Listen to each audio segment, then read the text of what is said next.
So the last lesson of module number 2 is we're going to talk about kind of doing a modern Eigrp configuration. One of the things that you'll notice as we go through this lesson is that Eigrp kind of has configurations that exist in several different areas of the router itself, the global configuration. Some things are done under the interface, some things are done globally, and so on. So what we would traditionally call the classic Eigrp configuration approach, where some aspects of Eigrp are configured under the router Eigrp. Other components like summary addresses and timer configurations and whatnot are done on the interface.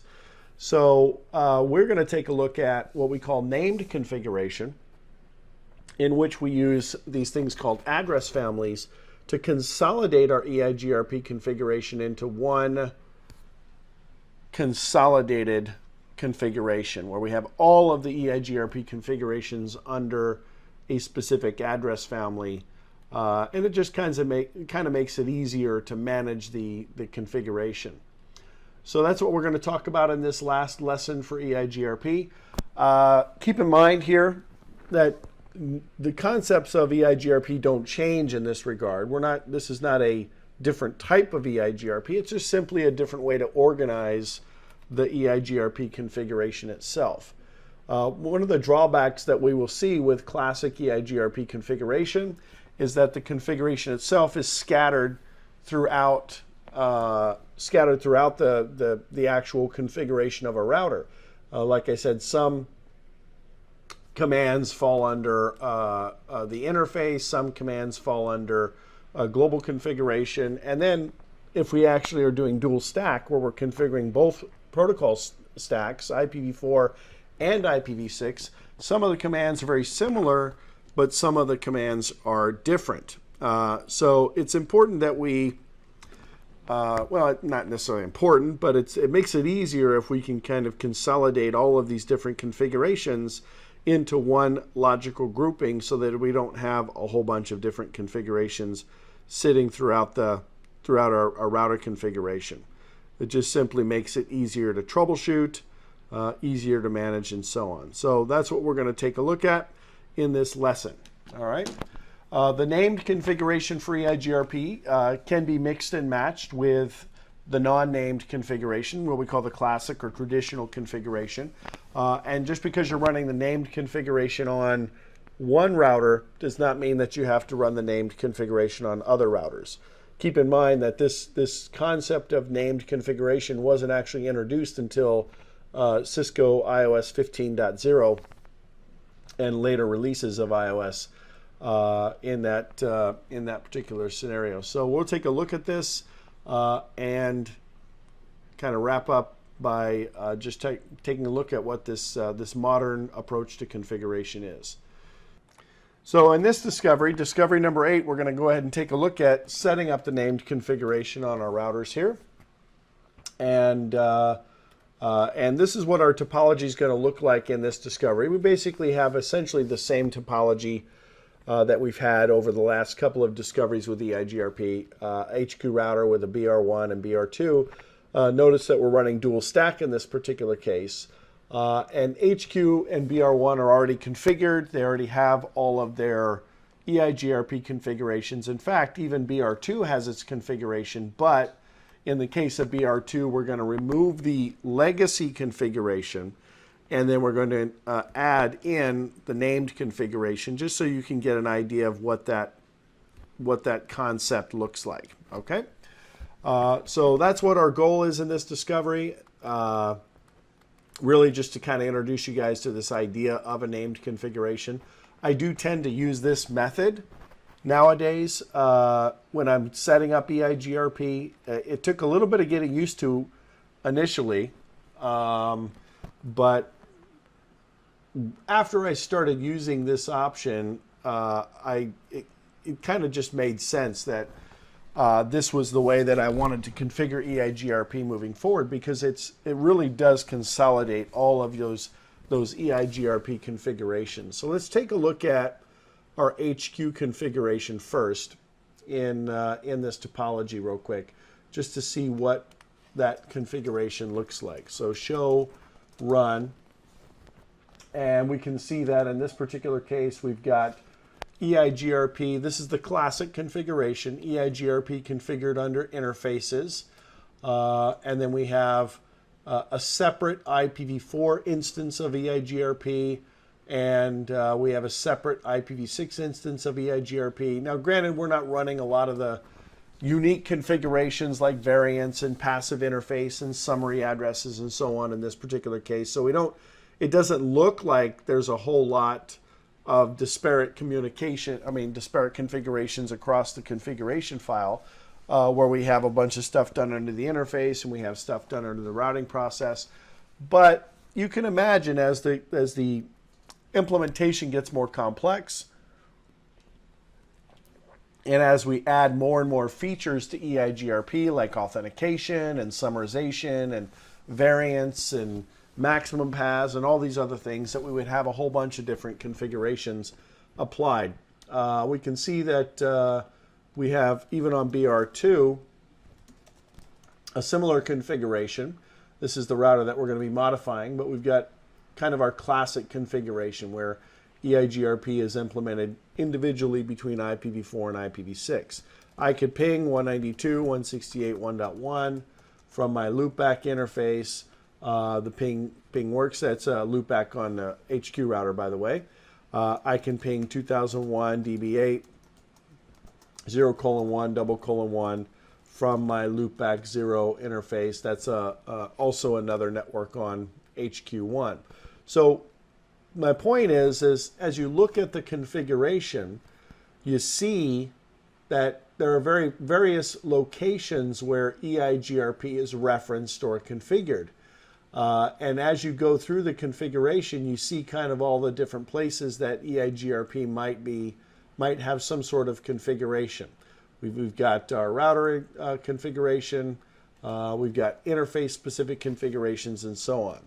So what we'd like to do is kind of just get rid of all of that and convert this configuration to more of a modern approach to implementing Eigrp, which is what we call the Eigrp named configuration process. So let's go ahead and do that. Let's get rid of the classic Eigrp configurations. And go into my interface. Let's see here. Make sure I get the right ones here. Remove my interface specific configuration. So we've got, well, it looks like it went ahead and took it out for us anyway. I was going to remove the IPv6 Eigrp1 command from the loopbacks and the Ethernet, but by removing the process from the router, it automatically removed those configurations from the interface. So now we've completely removed Eigrp from this router. What we're going to do now is we're going to go ahead and talk about and implement the named configuration, which is, again, the modern approach to configuring Eigrp. So we've gone through the process of kind of verifying operations within the existing legacy configuration by doing a couple of pings. We could have done some other verification commands as well, but it wasn't really necessary. Well, we can already assume that Eigrp was configured and operating correctly. But this is the point, right? We've got different configurations applied in different areas of the router, some things under the interfaces, some things in global mode, and so on. So we went ahead and went through the process of removing all of that information. And now we're going to go through the process of configuring Eigrp as a named process. And the way we do that is we create these things called address families. Because Eigrp does support multiple protocols, and it can carry information about lots of different route types, the named configuration gives us the ability to organize our Eigrp configuration in a hierarchical manner, where the configuration for specific route types are grouped into something called an address family. This is not something unique to Eigrp. It's actually something that's been around in BGP for quite some time, where we can actually configure multi-protocol BGP with address families and VRFs and all kinds of things that allow us to group the BGP configuration together in a logical way. But in this particular case, we're going to apply this same concept. We'll see this as a similar concept in Ospf as well, using Ospf v3. Again, not the IPv6 version of Ospf, but essentially a similar approach to the address family approach that we're seeing here with EIGRP. So the first step is to go ahead and enable EIGRP using a name rather than an autonomous system number. The ASN is still going to exist, and we can actually assign a different ASN for both v4 and v6. In this particular case, we've decided to use the same autonomous system number in both protocol stacks. But so we're not changing fundamentally how EIGRP works. It's still going to use autonomous system numbers, and it's still going to use that concept, but we're just going to consolidate our configuration. So let's go into BR2, and we'll start off by going into the global configuration mode and enabling the routing process. This name that we're going to specify is locally significant to the router. It doesn't necessarily have to match on all of the routers. And it is a case-sensitive name, but we can specify essentially what we call the EIGRP virtual instance name for the EIGRP process. In this case, we're going to be very creative and simply call it lab. All right. The name, like I said, only has local significance. It doesn't have to match between the neighbors. It just describes essentially the instance of EIGRP where we establish our address family configurations. At this point, the routing protocol is not actually enabled. We have to at least configure one of the two address families, either IPv4 or IPv6. So if I do an address family and a question mark, you can see that I have essentially two options. I can enable EIGRP for IPv4 by configuring the address family for IPv4, or I can enable it for IPv6 by configuring it for IPv6. Let's start by doing our IPv4 configuration, and then we'll specify our autonomous system number. And you can see that the ASN format is still the same. It's still effectively a 16-bit value. And we're going to go ahead and pick autonomous system number 1. You'll notice that my prompt changed to config-router-af. So now I'm going to enter commands that essentially affect EIGRP operation for IPv4. And you can see all of the different options that I have. If I execute my question mark here, I have neighbor commands, I have timer commands, I can specify maximum prefixes. But one of the things that you're not seeing here are things like summary address. We're not seeing the option to configure, say, for example, a passive interface. And that's because of the way that the commands are organized, right? We have essentially two major categories here. We have our topology category, which allows us to specify, in fact, let me go into topology real quick. That's going to allow me to specify, topology base. That's going to allow me to specify things like what is the administrative distance? Am I going to run auto summary? Topology literally means the routing database itself. This is where I do all my redistributions. I can specify variants. I can specify maximum paths. So all of the configurations that we did have available to us, either on an interface basis or in the global routing process in IPv4 in the classic sense, still exist, but we have to go into this AF topology configuration to be able to configure that. So let me exit that real quick. And then again, the question mark here. So then I also have something called AF interface. So if I go into AF interface mode, I don't know why I keep missing the subcommands here. Let's say, for example, well, I can specify all of them, but let's do Ethernet 1.0 as an example. I'm not going to configure anything right now, but I wanted to show you guys kind of how we navigate through these different areas, right? So what are some of the things that I would typically configure for EIGRP under the interface? I would make it a passive interface, for example. I would disable or enable split horizon on a per interface basis. I would actually change my timers, my hold time, my hello interval. These normally would be interface specific commands that I would execute under the interfaces in the classic EIGRP configuration.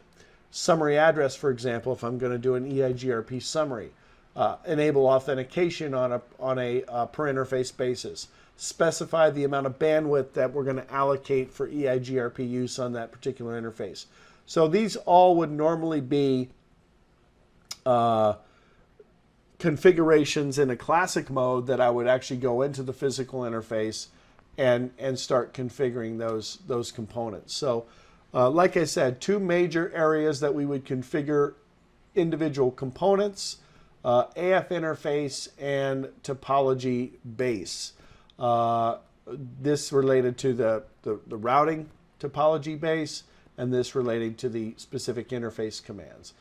But prior to doing that, I need to enable EIGRP, and we still use network statements in IPv4 to do that. And our network statements have the same format. They can be as general as you want, or they can be as specific as you want. I'm going to go ahead and just make it as general as I can, basically just saying every interface is going to be running EIGRP. And you can see that we actually have an adjacency form based on the fact that I've simply turned on EIGRP.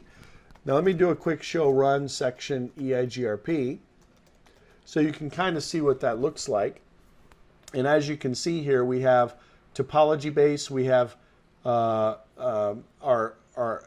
address family, which is the IPv4 address family. And if we did decide to go ahead and start configuring some of the specifics, for example, let me do a show IP interface brief. Let's say that I wanted to make these loopback interfaces passive. So I'm going to do an AF interface. Now again, I have the ability to specify individual interfaces, or I can say I want to go ahead and do a default. So for example, I would say, what is going to be my default configuration for all of my interfaces? So I can specify, for example, my hello timers and my hold timers for all the interfaces in EIGRP. I can make them passive. I can disable or enable split horizon. And essentially anything that I implement at this point would apply to every interface that's running EIGRP. All right. In this particular case, I'm going to go ahead and go into loopback 0, and we're just going to make that a passive interface. And I'll go into loopback 1, and we'll make that a passive interface as well. All right, I just wanted to show you what this looks like if you're looking at this from a configuration perspective. So do show run pipe section EIGRP, and now you can see that I not only have the topology information, but I also have AF interface. And so anything that's going to be applied to an interface is going to show up under that listing. But the nice thing is, it's all in one section. So we can see and evaluate our entire EIGRP configuration in one section. Is this something that you guys were aware existed? I'm just very curious. Yeah, we actually just rolled it out recently. Okay. Some of my newer offices, yeah. Yeah, I mean, it makes it a little bit easier to manage. Again, it doesn't change the fundamental operation of EIGRP, and I still use all of the same principles for managing my neighbor relationships and routing information and topology information. Show IP EIGRP neighbors is going to work the same way, assuming you spell it right. And the tables are going to look the same. Show IP EIGRP topology. Again, that's going to look the same. And the way metrics are calculated are the same, and so on. Do a show IP route EIGRP. That's going to look the same as well. It just takes a little bit of getting used to because you do have to kind of group things together and put them into specific configuration modes. So the question mark is a great way of being able to identify, as long as you understand the principles of how EIGRP works, you can kind of navigate yourself through, for example, the actual named configuration. So for example, let's say I decided that I wanted to apply a variance command, and I don't really see the variance command here. So I'm going to go into my topology base, and then I see the option to implement my variance. So I can say variance 4, and then just by using the question mark, I can identify maximum paths or offset lists, redistribution, all kinds of information. How do we do our traffic share loading over the interfaces and so on? These are not unique to the address family configuration. They're just organized differently. That's really the main thing about this. So let's go ahead and set up our address family for IPv6 now. And in this particular case, we're going to exit the address family, and we're going to go into address family IPv6, and we'll go ahead and specify the autonomous system number. Again, it doesn't have to really match. In the case of IPv6, the ASN doesn't have to match what we're doing in IPv4, but we do want to make sure that we're enabling that address family. And notice too that automatically, as soon as I put in an autonomous system number, the relationship was established based on the fact that we created the address family. EIGRP for IPv6 doesn't actually require us to enable it on a per interface basis. Essentially, and this could be a bad thing or it could be a good thing, but essentially all IPv6 enabled interfaces are going to automatically be included in the EIGRP process. Now, what you may want to do in that case then is go back and then eliminate specific interfaces by making them passive, or shutting down EIGRP on those particular interfaces, because we do have the ability to actually shut down those EIGRP on those interfaces. Let me show you that, for example. So let's say I decided that I did not want to run EIGRP on loopback 0. I would come into AF-interface, loopback 0, and I have an option to disable the address family on that particular interface. So that's essentially how, no, that wouldn't be the right word. That's essentially how I would disable EIGRP on that particular interface. So if I do a show IPv6 EIGRP interface, you can see that loopback 0 is now not running EIGRP. I don't know if I like that necessarily. To me, I think it's it would be better that to force you to actually have to go enable EIGRP on the interface rather than just to assume that EIGRP is going to run automatically, because you may or may not be aware that that's happening, and then of course now all of a sudden you're running EIGRP on just about every interface that exists on the router based on the EIGRP configuration in the modern approach. Same thing here, we can do a show IPv6 EIGRP neighbors, same output. We can do a show IPv6 EIGRP topology, again same concept. Everything looks pretty much the same. All right, but the nice thing is now if I do a show run section EIGRP, I can see that everything is consolidated into one configuration, all under the router EIGRP lab configuration, as opposed to, say, here if I do show run pipe section EIGRP, you see all the commands, but I mean you can see that they're just kind of, we can't really identify from this process what interfaces have EIGRP applied, but we can definitely see that there's multiple places where EIGRP is configured. All right. As far as configuring a summary goes, if we look at our topology here, actually let me go through and kind of get through some of these slides that let me go back actually, because I want to show you.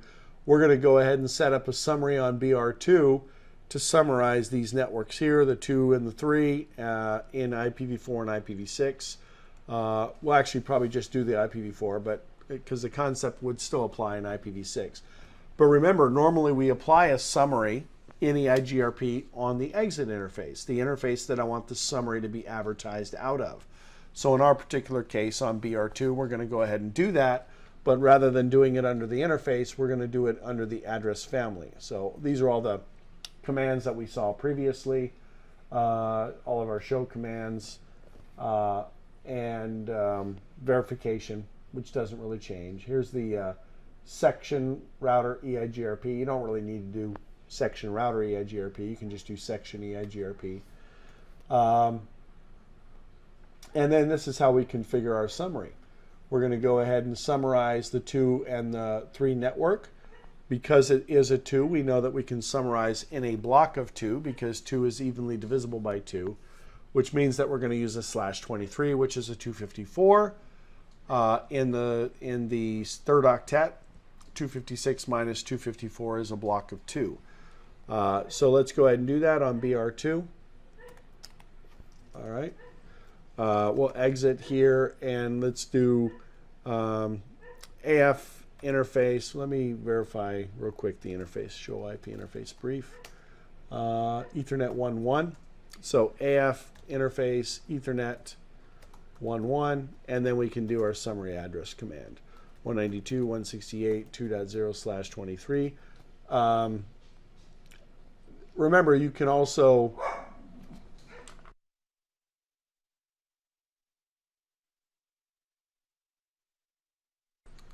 sorry about that. Remember, you can also implement these summary addresses in with a dotted decimal address. I'm wondering why it's giving me an error here. Maybe it's expecting the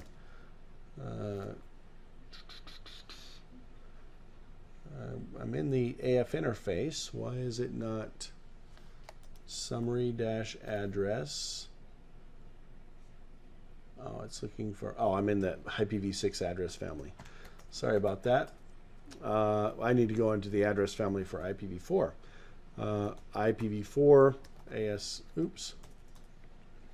IPv4, autonomous system number 1.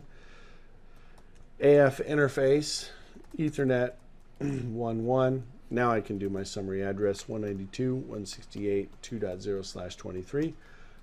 And again, if I do a show IP route Eigrp, I can see that the null 0 route gets created just like it normally would, and that's going to get advertised as a summary to the rest of the domain. All right. We can also do passive interface. I showed you guys that already. We can make all the interfaces passive by applying that default configuration. So I could come in to my Eigrp process, router Eigrp lab, and address family IPv4, autonomous system number 1. And I can do AF interface default. And then, of course, anything that I apply under this part of the configuration based on any of these characteristics would apply to every interface in the Eigrp configuration. So this is actually kind of unique because I didn't normally have that option available to me when I was doing my classic configuration. I actually had to manipulate and configure interfaces individually, even if I wanted to apply the same or similar concepts to multiple interfaces at the same time. All right. And as far as verification goes, again, the same verifications that we would normally use. Do end here. Show IPv6 protocols. Show IPv6 interface brief. Show IP protocols, and so on. All right. In this particular case, we can see that everything is pretty much the same. The only difference is we see this right here. The virtual router instance for EIGRP and the address family protocol for EIGRP. That's something that we didn't see in the traditional or the classic configuration. All right. As I mentioned previously, there are several different modes that you will configure address families on, individual configuration components based on your overall objective with EIGRP.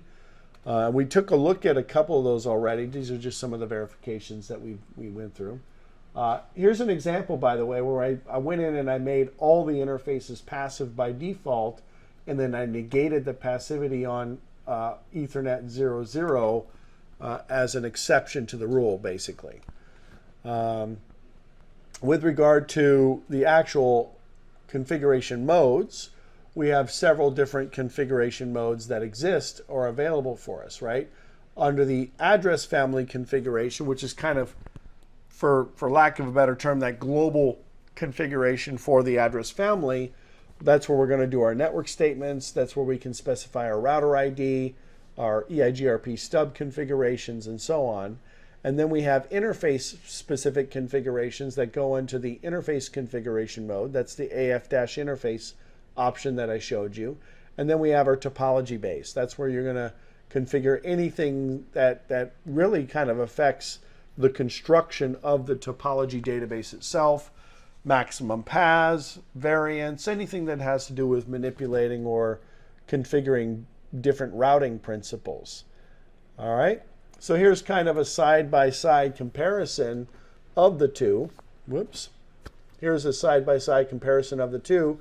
On the left side, we see the classic configuration, where we have individual configurations applied under the interfaces. And on the right side, we see our named or modern configuration for EIGRP. You'll notice there's several other commands that are actually part of this configuration that, exit AF interface default, exit AF interface, exit address family. You don't have to put those commands in. Those commands are automatically generated as you start to configure the different sections of the named configuration. All right. So that was a really short lesson, but that wraps up our entire EIGRP discussion. And that actually concludes our discussion for module number 2. Let's chat real quickly before we wrap up this lesson about what we expect to see in the next module, which is really kind of an even more interesting module, in my opinion, than module number 2, which is our Ospf implementation. So when we move on to module number 3, there are going to be 4 different lessons in that module. We'll talk about basic Ospf configuration. Then we'll talk about the routing table and how that's built. That's where we're going to get into discussions about link state advertisements and the different types of LSAs. Very, very important topic.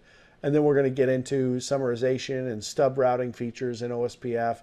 And then finally take a look at, just like what we did here, the Ospf v3 option, where I can combine both my v4 and v6 configurations into one consolidated configuration. So we'll see you guys in the next module in a little bit.